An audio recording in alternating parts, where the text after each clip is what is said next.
The sound still echoes in my mind.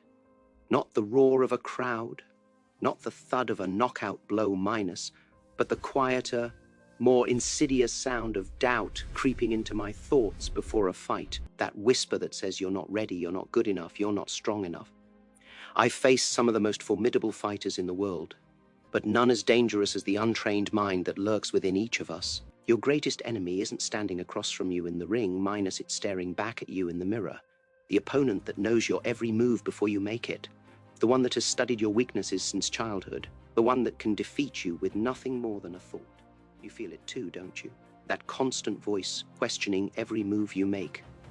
In your career, your relationships, your dreams, minus that voice telling you to stay small, stay safe, don't risk too much. Society has programmed us to constantly seek validation, to chase perfection, to fear failure so deeply we'd rather not try at all.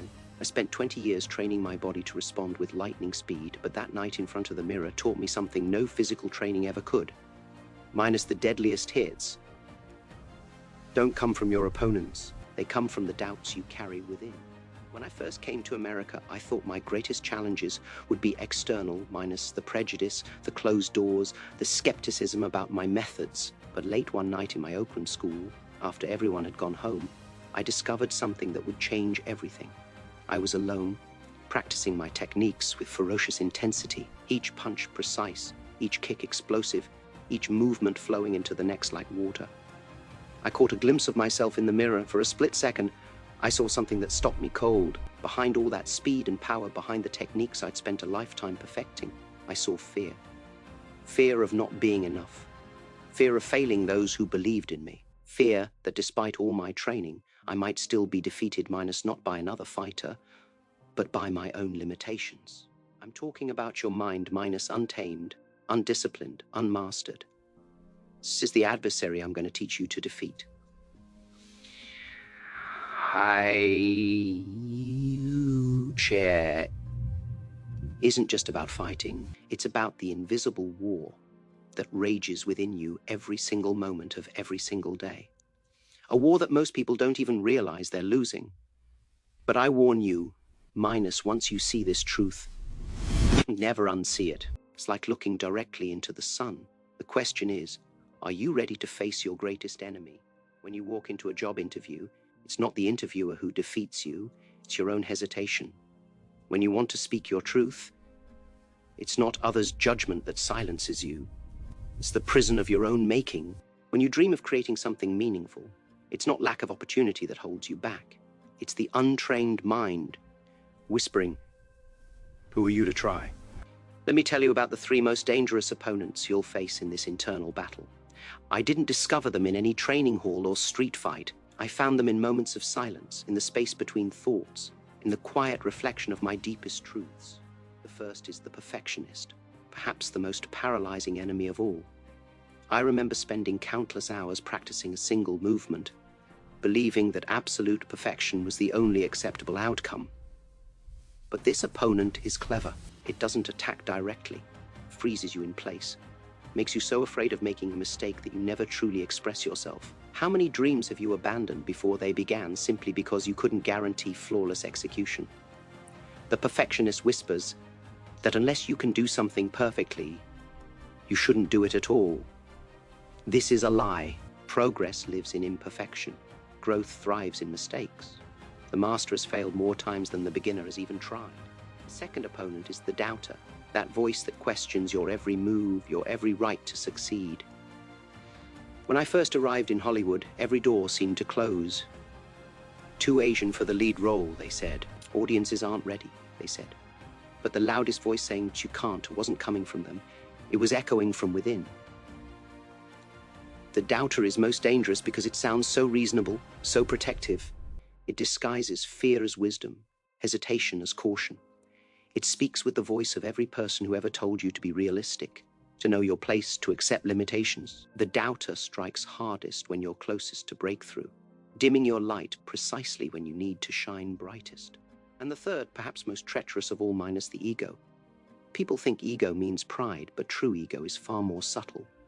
It's the voice that says you've learned enough, the part of you that chooses comfort over growth, the belief that you are what you've achieved. I've seen fighters become so attached to their style, their technique, their way, that they cannot adapt when challenged. They become prisoners of their own identity. The ego doesn't fear failure as much as it fears change. It would rather you remain comfortably mediocre than risk the discomfort of transformation. Remember my words. Said boards don't hit back, but your mind minus your mind throws punches you never see coming. Every time you're about to break through, it reminds you of past failures. Every time you're ready to take a risk, it shows you all the ways you could fall. Every time you start to believe in your potential, it drags you back to the comfort of the known. I remember the exact moment everything changed in my training. I was working with my wooden dummy, throwing combinations I'd thrown thousands of times before. Suddenly, I stopped. In that moment of stillness, I realized I wasn't training to perfect my technique anymore.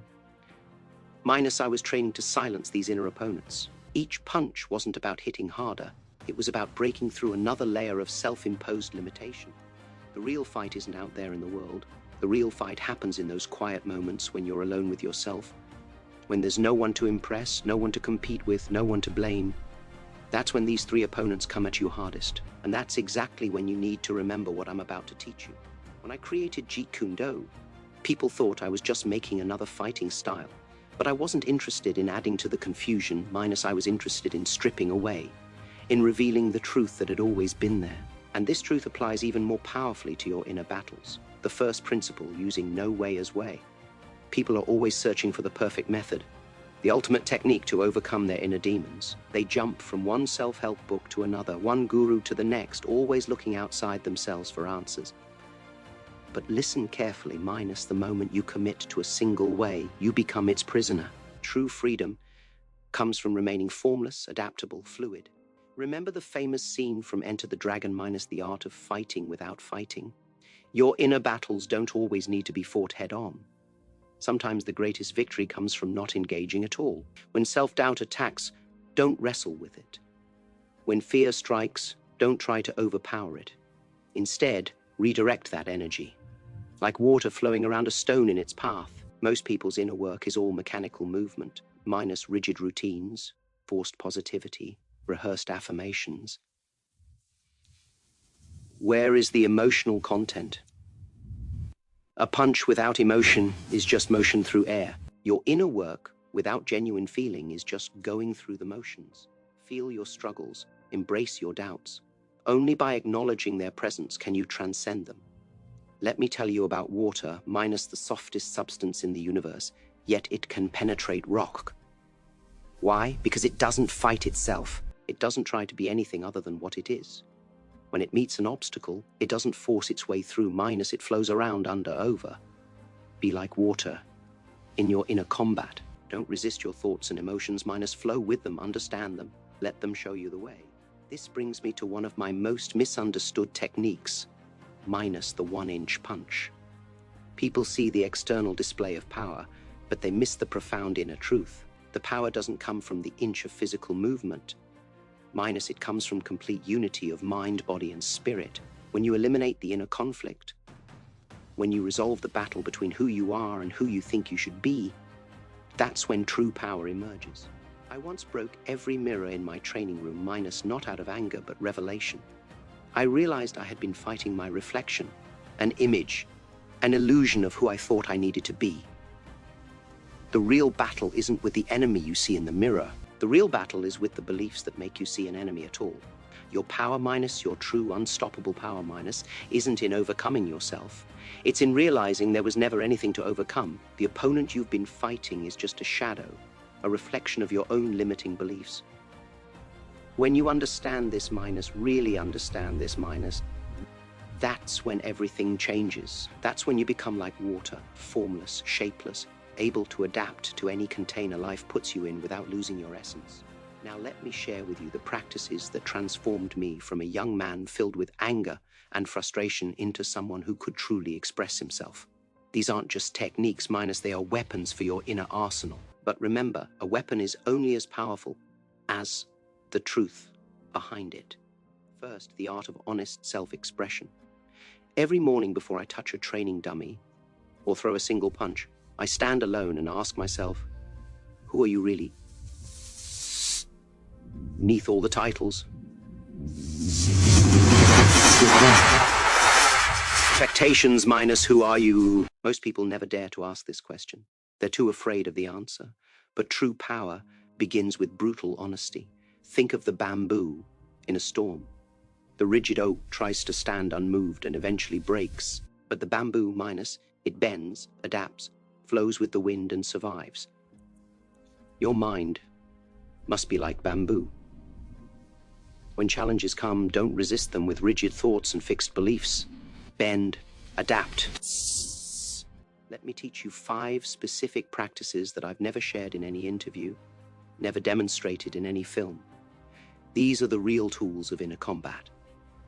First, a personal audit. Every night I sit down with my journal and write 3 things minus not my accomplishments, not my goals, but my fears, my hesitations, my moments of weakness.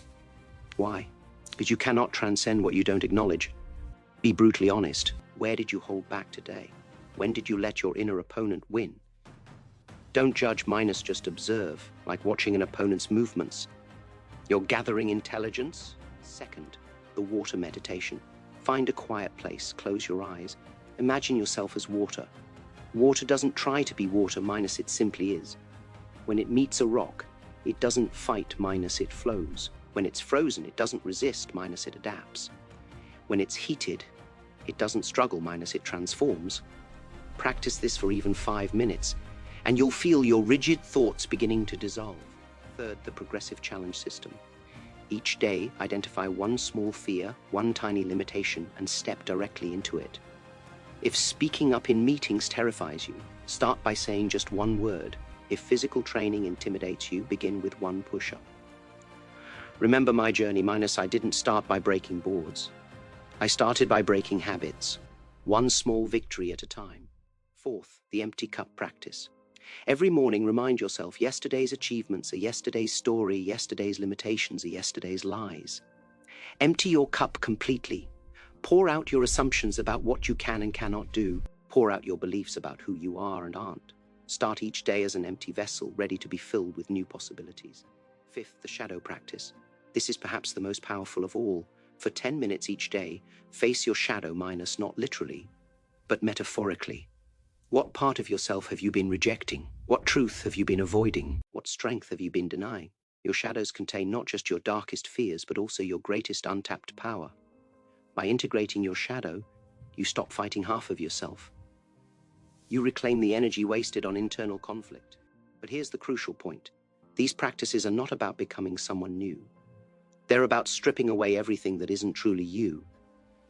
Like sculpting minus, we're not adding material, we're removing everything that obscures the masterpiece within. I'll tell you something I discovered in my deepest moments of training. The ultimate practice isn't about adding more techniques to your arsenal. It's about removing the obstacles that prevent your natural expression. When water flows, it doesn't try to flow minus, it simply follows its nature. Your true power will emerge, not from what you add to yourself, but from what you dare to let go. Remember, these practices are not endings minus, they are beginnings. They are not solutions minus, they are doorways. Each one is an invitation to go to your own truth, to peel away another layer of self-imposed limitation. Use them not as rigid rules, but as guidelines for your own exploration. Because in the end, the greatest practice of all is the one that brings you closer to your authentic self. The untrained mind creates an enemy where none exists. It turns the mirror into a battlefield. It makes you fight against yourself in an endless war of self-judgment. An untrained mind is like a fighter who has memorized only one technique and tries to use it in every situation. Lacks adaptability, creativity, freedom. But a trained mind minus a mind that has been disciplined through consistent practice minus becomes your greatest ally. It sees opportunities where others see obstacles. It finds calm in the midst of chaos. It transforms fear into fuel. Now we come to the moment of truth. Everything I've shared with you minus the recognition of your inner opponents. The principles of combat, The daily practices minus, they all lead to this ultimate challenge. But I must warn you, what I'm about to propose will test you in ways no physical challenge ever could.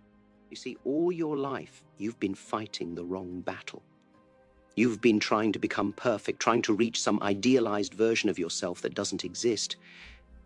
This image of perfection minus, it's not your ally, it's your prison. I spent years trapped by it myself, minus always pushing, always striving, never feeling good enough. But here's the truth that changed everything for me. The perfect self is the ultimate illusion. It's like trying to catch your own shadow, minus the harder you chase it, the further it runs. The real breakthrough comes not from becoming perfect, but from transcending the very need for perfection. Think about the rhythm of self-defeat you've been caught in. Wake up.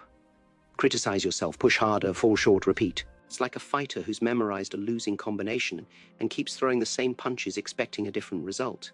To break this rhythm, you must first recognize it, then disrupt it, then transcend it entirely.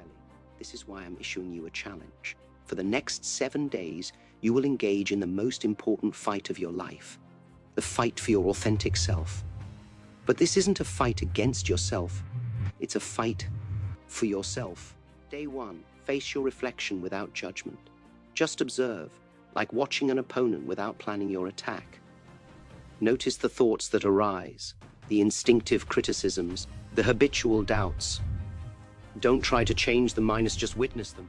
Day 2, catch yourself in moments of self-criticism and respond not with resistance, but with understanding. When the voice says, "Hi Shinyon, you're not good enough," don't argue with it, minus ask it, why do you believe that? What are you trying to protect me from? Day 3, execute one action that your perfect self would say you're not ready for. Take one step beyond the boundary of your comfort zone, not to prove anything to anyone else, but to prove to yourself that growth happens at the edge of discomfort. Day 4, break one pattern, one habit that serves your idealized image rather than your true expression. Identify something you do not because it brings you joy or growth, but because it maintains an image you're trying to project to the world. Day 5, in every interaction, choose authentic expression over perfect performance. Let people see the real you, minus not the polished version, not the curated self, but the human being with all your complexity and contradiction. Day 7, stand before your mirror again, minus not to evaluate, but to celebrate the warrior who had the courage to be real. Look into your own eyes and say, "See you, I see you. I accept you. I choose you," minus not the perfect version, but the authentic one. Remember, each day isn't about reaching some new height of achievement. It's about shedding another layer of pretense. Like the martial artist who eventually transcends the form to find their own way, you must transcend the very idea of who you think you should be to discover who you truly are. This challenge isn't about becoming stronger, minus it's about becoming freer. It's not about adding more, minus it's about letting go. It's not about perfection, minus it's about authenticity. Will you stumble? Of course. Will you feel resistance? Absolutely. But that's not failure, minus that's feedback. Each moment of difficulty is not a sign to retreat. It's an invitation to go deeper. The real victory in this challenge doesn't come on day 7.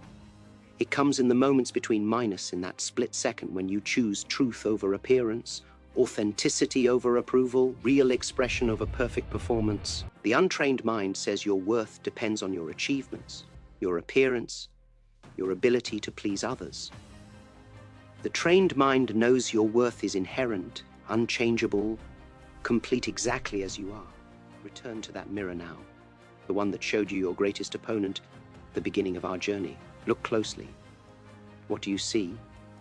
Not the opponent you feared, but the ally you never recognized. Not the enemy to be defeated, but the self waiting to be unleashed. I spent my life mastering the art of combat, only to discover that the ultimate battle isn't fought with fists or feet. It's fought in those quiet moments when you choose truth over comfort, growth over safety, authenticity over acceptance. The secret I promised to share with you, here it is. Self-mastery isn't about conquering yourself. It's about becoming yourself minus the real you. Not the one the world expects, not the one your fears have created, but the one who exists in those rare moments when you forget to pretend. Like water, you have always had the power to adapt, to flow, to penetrate any obstacle. Like water, your true strength isn't in fighting what is, but in flowing with what could be. Empty your mind of who you think you should be and become like water, my friend. The untrained mind is your most dangerous enemy because it convinces you that you are your thoughts minus your doubts, your fears, your limitations. But you are not your thoughts. You are the awareness behind them. You are not the voice in your head. You are the one who hears it. This realization is true freedom. This is the ultimate expression of self. Remember this. The greatest fight isn't the one you wage against your limitations.